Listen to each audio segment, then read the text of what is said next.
Dear students, good morning. आज की video में अपन अध्ययन करेंगे नौकरशाही का, यानी उसका एक आलोचनात्मक मूल्यांकन किया जाएगा आज। तो चलिए शुरू करते हैं। इससे पहले नौकरशाही के एक दो कारण जान लेते हैं, फिर अपन इसका आलोचनात्मक मूल्यांकन करेंगे। नौकरशाही कारणों में पहला है कि नौकरशाही का पूर्ण विकास आधुनिक पूंजीवादी व्यवस्था के साथ घनिष्ठ रूप से जुड़ा हुआ है। मुद्रा पर आधारित अर्थव्यवस्था ने नौकरशाही के विकास में विशेष सहायता की है। ठीक है, अब आते हैं अपने मूल टॉपिक पे, नौकरशाही एक आलोचनात्मक मूल्यांकन। मैक्स वेबर ने नौकरशाही संरचना के प्रकार्यात्मक या लाभदायक पक्ष पर ही विशेषता जोड़ दिया है, जैसे स्पष्टता, निश्चितता, विश्वसनीयता, कार्यकुशलता, दक्षता आदि। यहाँ इस दृष्टि से भी विचार किया जाना चाहिए कि नौकरशाही संगठन अपने इच्छित लक्ष्यों की पूर्ति में कहाँ तक असफल रहता है, उसकी सीमाएं क्या है। तो वेबर के नौकरशाही संगठन की प्रमुख आलोचनाएं इस प्रकार है। सबसे पहले आलोचक जो है वो है रॉबर्ट किंग मर्टन। उन्होंने नौकरशाही के दुष्कार्यों या अकार्यों की ओर लोगों का ध्यान आकृष्ट किया है। इन्होंने वेबलिन की एक अवधारणा प्रशिक्षित अयोग्यता और दूसरी डेवी का विचार व्यावसायिक मन संताप, और तीसरे विद्वान वॉरनॉट की जो अवधारणा है ना व्यावसायिक विकृति, इन तीनों का मर्टन ने उल्लेख करते हुए नौकरशाही के दुष्प्रभावों पर प्रकाश डाला है। तो नौकरशाही के दुष्प्रभावों में सबसे पहले आता है प्रशिक्षित अयोग्यता। इसका अभिप्राय है कि प्रशिक्षित अयोग्यता उस दशा से है जिसमें किसी अधिकारी की योग्यताएं या क्षमताएं उसकी कमियों के रूप में कार्य करती हैं। क्रियाएं जो प्रशिक्षण तथा निपुणता पर आधारित थी और जिन्हें भूतकालीन परिस्थितियों में सफलतापूर्वक संपन्न किया जा सका,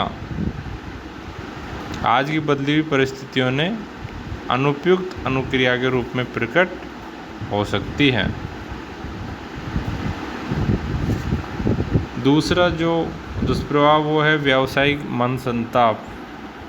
व्यावसायिक मन संताप, मर्टन ने डेवी द्वारा प्रस्तुत व्यावसायिक मन संताप की अवधारणा का प्रयोग करते हुए बताया है कि इस संगठन में नियमों की कठोरता इस सीमा तक पाई जाती है कि व्यक्ति के अपने व्यवसाय एवं कार्य के प्रति मानसिक संताप होने लगता है। तीसरी जो इसकी कमी है वो है संरचना अति अनुरूपता। यानी कि मर्टन कहते हैं कि नौकरशाही में नियमों का कठोरता से पालन करने के कारण संगठन की संरचना में अति अनुरूपता उत्पन्न हो जाती है। अतः नवीन परिवर्तित परिस्थितियों से अनुकूलन नहीं कर पाती। इससे दक्षता घटती है तथा अयोग्यता बढ़ती है। नेक्स्ट जो दुष्प्रभाव वो है लचीलेपन का अभाव।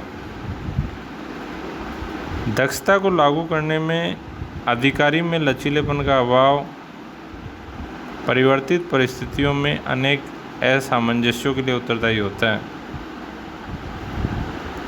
यानी कि वो नवीन जो परिस्थितियाँ पैदा होती है उनके साथ सामंजस्य नहीं कर पाता। सामान्य रूप से यह माना जाता है कि कार्य को निपटाने या समस्याओं को हल करने में अधिकारी अपने पूर्व प्रशिक्षण को ध्यान में रखता है और नई बदली हुई दशाओं में जिन्हें वह काफ़ी मात्रा में नवीन या परिवर्तित स्वीकार नहीं करता है, उसका भूतकालीन प्रशिक्षण उसे गलत तरीकों या कार्य प्रणाली को अपनाने को बाध्य करता है। उसका प्रशिक्षण उसकी सबसे बड़ी कमजोरी या असमर्थता बन जाती है। अगला जो दुष्प्रभाव वो है साध्य की अपेक्षा साधन पर अधिक बल देना। नौकरशाही संगठन का एक अन्य दुष्प्रभाव यह है कि इसके अंतर्गत अधिकारी लोग कालांतर में नियमों का पालन इस सीमा तक करने लग जाता है कि जो नियम किसी समय साधन के रूप में थे, धीरे धीरे वे ही स्वयं लक्ष्य या साध्य बन जाते हैं। यहाँ लक्ष्यों का स्थान साधन ले लेते हैं। अगला जो है लकीर का फकीर, यानी कि अनुशासन, जिसका तात्पर्य नौकरशाही संरक्षण से नियमों के अनुसार कार्य करने से है। समय के साथ साथ अधिकारी के जीवन में इस प्रकार महत्वपूर्ण बन जाता है कि वह परिस्थिति की विशिष्टता को ध्यान में नहीं रख पाता। अन्य शब्दों में वह लकीर का फकीर बन जाता है।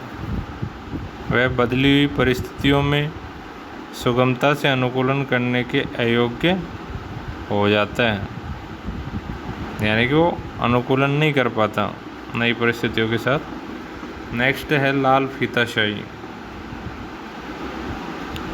नौकरशाही तंत्र में अधिकारी औपचारिकता में इतना उलझ जाता है कि वह लक्ष्य की चिंता नहीं करके साधनों पर ज़्यादा जोर देने लगता है। यही उसकी लाल फीताशाही सामने आती है। उसकी प्रत्येक क्रिया नियमों से इतनी अधिक और इस प्रकार बंधी होती है कि वह अपने अधीन अपने पर आश्रित लोगों की ही सहायता करने में असमर्थ हो जाता है। अगला जो है दुष्प्रभाव वो है औपचारिकता। नौकरशाही में औपचारिकताओं के निर्वाह पर अधिक ध्यान दिया जाता है। इन औपचारिकताओं के कारण समय और धन तो बर्बाद होता ही है, कार्य की गति भी धीमी हो जाती है। एक प्रभावशाली नौकरशाही में नियमों के प्रति पूर्ण समर्पण की मांग की जाती है।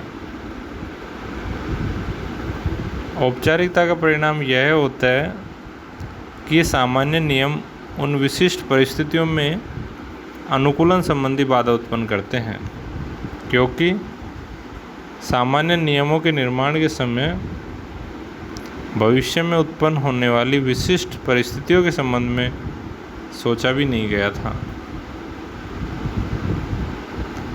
अगला जो है वो है अकुशलता। नौकरशाही में तत्व, यानी कि वे तत्व जो सामान्यतः कार्य कुशलता को बढ़ाने में सहायक होते हैं, विशिष्ट मामलों या उदाहरणों में अकुशलता उत्पन्न करते हैं। नौकरशाही संगठन से संबंधित अधिकारी इस कमी या अपर्याप्तता को नहीं समझ पाते हैं और नियमों का जो अर्थ वे स्वयं लगाते हैं उससे वे सदैव चिपके रहते हैं। ये नियम धीरे धीरे उपयोगी सिद्ध होने के बजाय लक्ष्यों की प्राप्ति में बाधक बन जाते हैं। अगला जो है वो है नीरसता, यानी कि इसमें रस ख़त्म हो जाता है, जीवन का रस ख़त्म हो जाता है। नौकरशाही तंत्र में औपचारिकता और नियमबद्धता इस सीमा तक बढ़ जाती है कि ये जीवन को नीरस बना देती है। इसमें व्यक्ति यंत्रवत कार्य करता है, मशीन की तरह कार्य करता है। इसमें कार्य के नियमानुसार होने से कार्य की गति धीमी पड़ जाती है। इसमें स्वतंत्रता, उत्साह तथा आगे बढ़कर कार्य करने की भावना दब जाती है। इसमें पहल शक्ति का प्रयोग एवं नवीनता का अभाव पाया जाता है। अगला है विरोधाभास से परिपूर्ण।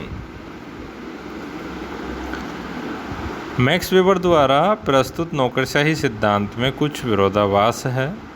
उदाहरण के रूप में तकनीकी दृष्टि से एक विशेषज्ञ जैसे एक इंजीनियर, डॉक्टर, एक वैज्ञानिक आदि नौकरशाही व्यवस्था के अंतर्गत एक अधिकारी से अपने को किसी भी रूप में छोटा या नीचा नहीं मानेगा और उसके आदेश का कठिनता से ही पालन करेगा। कई बार यह विवाद चल पड़ता है कि एक विशेषज्ञ को बड़ा माना जाए या नौकरशाही संबंधित एक अधिकारी को।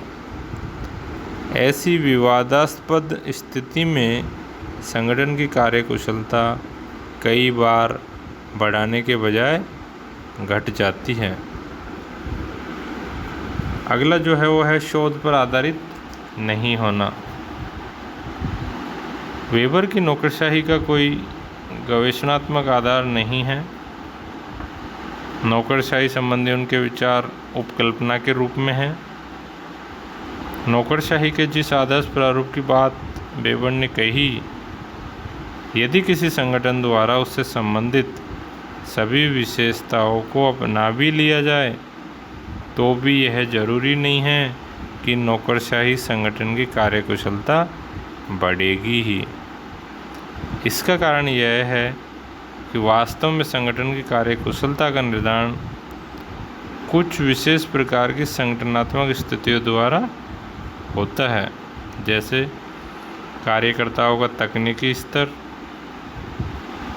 संगठन का सामाजिक वातावरण आदि। अगला है विभागवाद। नौकरशाही में अलग अलग कार्यों के संचालन के लिए अलग अलग विभाग होते हैं। ये विभाग अपने को दूसरे विभागों से स्वतंत्र और अलग तथा अपने अधिकार क्षेत्र को अपना साम्राज्य समझने लगते हैं। फलस्वरूप संपूर्ण संगठन टुकड़ों में बढ़ जाता है और किसी को कार्य संपन्न कराने के लिए व्यक्ति इन विभागों में ही उलझा रहता है। लास्ट है रूढ़िवादी। नौकरशाही ने परंपरागत ढंग से कार्य संपन्न किया जाता है। उनकी एक निश्चित भाषा शैली होती है। प्रतिदिन एक ही प्रकार का कार्य करने से अपरिवर्तनशीलता उत्पन्न हो जाती है। धन्यवाद बच्चों।